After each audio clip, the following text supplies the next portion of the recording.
have you written down any memories of stuff that happened prior to going to first grade?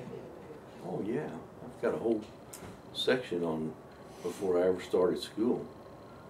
Um, Heck, I was driving a truck before I went to school. Before you went to the first grade? Yeah. No way. Yeah. Well, it's supposed to be now.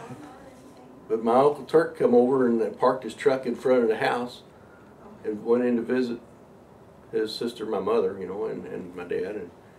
And so me and Sue, we thought, well, let's get in and pretend we're driving. So I got in and I stood up on the seat and I told her, now you run the pedals. And so she was down on the floor doing the pedals and I was going to do the steering and all this other stuff, you know. And back in those days, it had a starter button on it.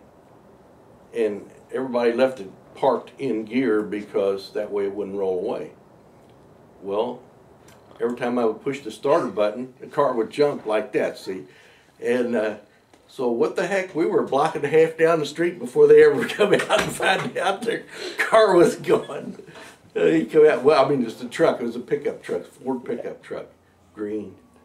And yeah, we were way on down the street. They didn't spank us or anything. But I'm sure they told us not to do that anymore. Yeah. Oh yeah. I was a mischievous kid, and I got to tell you, I'm glad I didn't have any of that bad. At least your mom didn't tell me about it. And my Uncle Turk came home from the war on a furlough, and we really liked him. He was one of our favorites. And then he was getting ready to leave and go back to the camp, wherever he was camped at. And we decided, hey, let's go back to the camp with him.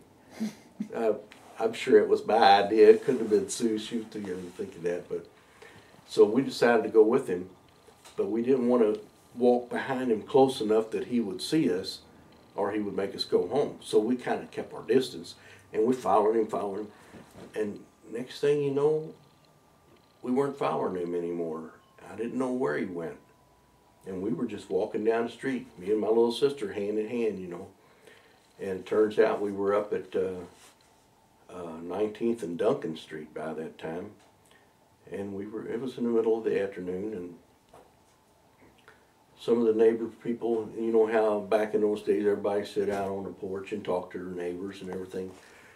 And people saw us walking down the street and they started asking us questions like, hey, what's your name? Where do you live? And all that kind of stuff. And I couldn't tell them where we lived, and actually we were lost.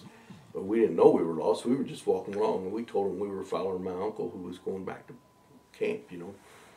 And but we lost him. We didn't know where he was. And so they didn't know us either, and they didn't know where we came from. So they called the police, and the police came down, put us in a police car, and we really couldn't tell them where we were. We told them what our name was, but that didn't mean anything. And they asked us where we live, and I said, well, we're not at home. We're down at Mom and Pop's house.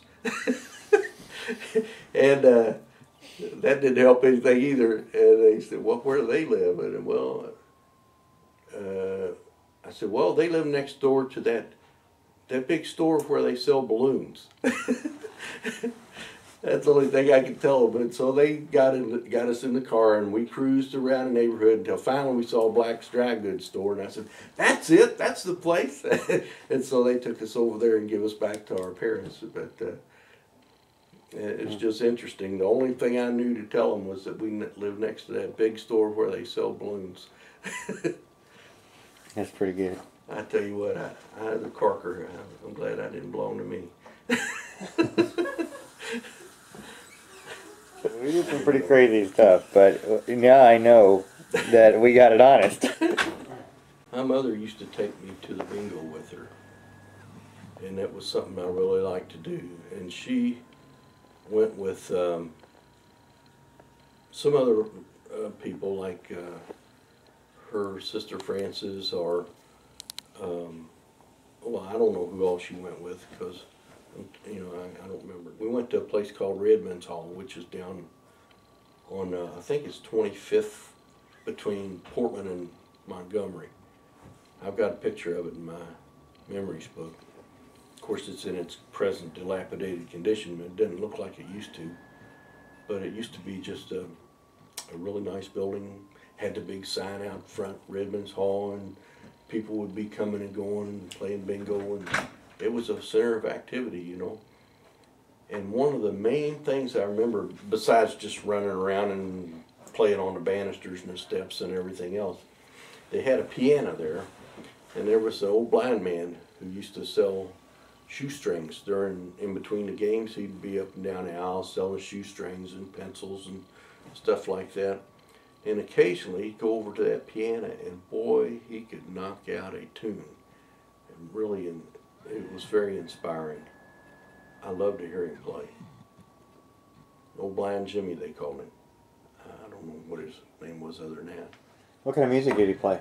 I'm sure he was just playing whatever was popular of the day, or maybe ragtime or something like that.